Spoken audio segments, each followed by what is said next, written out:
Paul, on your album Now and Then, you sing Motown classics with his band Soul Station, paying a tribute to a wonderful time in music and to R&B artists that you grew up listening along classic rock.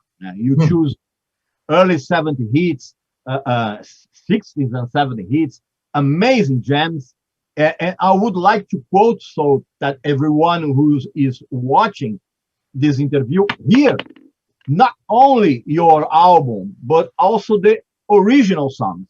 Yes. Let's Stick Together, Walgreen, Just My Imagination of Temptation, Could Be I'm Falling in Love, Spinners, Baby I Need Your Love with Four Tops, You Are Everything, a huge success with Diana Ross and Marvin Gaye, Delphonics, La La La Means I Love You, and two diamonds of Smokey Robinson and the Miracles, Ooh Baby, A Track of My Tears. And you choose another one, not so well known here in Brazil, Who Child, from the amazing Five Stair Steps. Yes. Could you tell us if some wonderful songs did not make it to record, and for what reason? Oh my gosh, hundreds of songs didn't make it onto the record. Not dozens, hundreds. Yeah, hundreds, could be thousands. Motown and Philly Soul and Atlantic Records and Stax Volt, all these labels that really championed and embraced soul, whether it was Philly Soul or Motown or Chicago. There are so many great songs.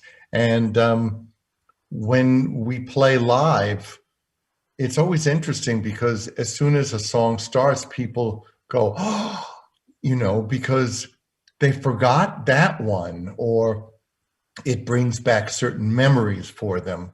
So in terms of what's on the album, there are 9 classic songs, I would say, and 5 originals. I felt that because we were not a band that formed in the studio and then went out and played, we were a band that played and then went into the studio. So I felt that we shouldn't just live in the past. The band needs to go into the present. So I wrote 5 songs. I could have written more, but I wanted to keep the balance and I wanted to keep the roots the most prominent. So it's a really good reflection of that music, and the fact that music doesn't need to live in the past. That music should live in the present. Yeah, it's eternal songs. Eternal songs. Well, I can see if your first album in 1978, the Paul Stanley, the song "Hold Me," "Touch Me," I can really see the DNA from the soul music in that song. So you being always somebody who loves soul music since the beginning, or how it started all just this love from your part with the soul music?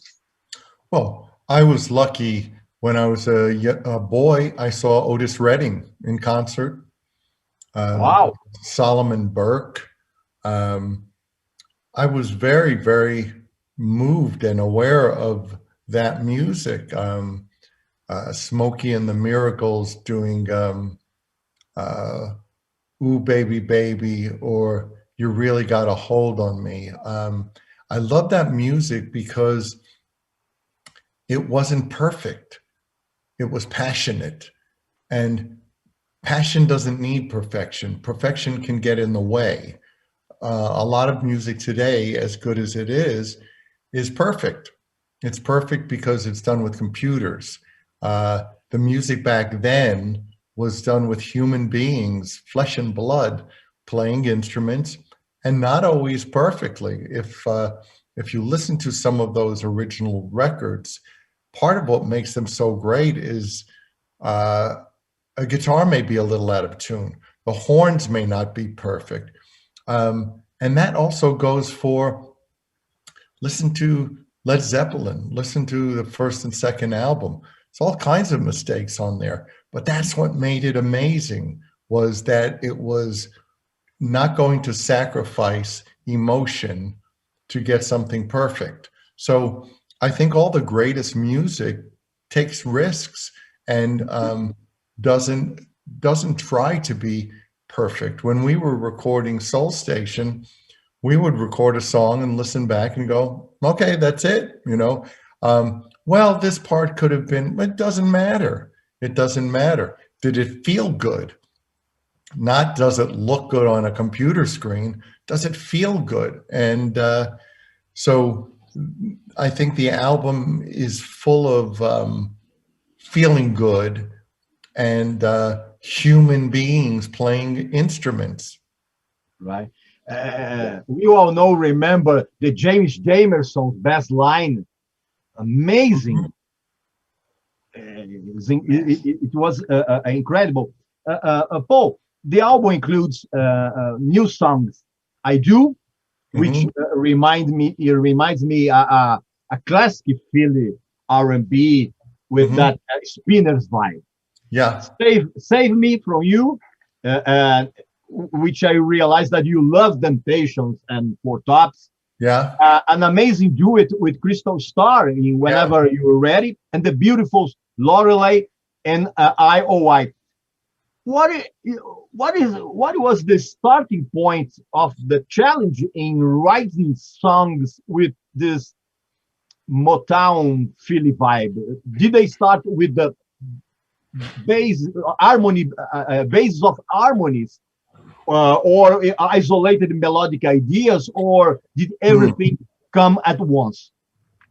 I think if I were to come live in Brazil, I would naturally start cooking Brazilian food.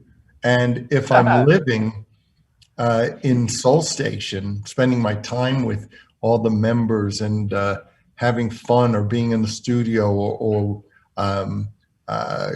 doing shows, it was just natural. At some point I went, you know, we need to do some new songs. And with that in mind, I sat down and started writing them. I knew what I wanted to write, and the difference was all those songs, the classic old songs, are really written or recorded using the piano as the main foundation.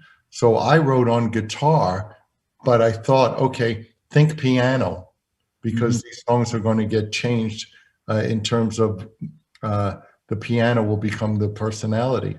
But writing them was not difficult because I know this music so well.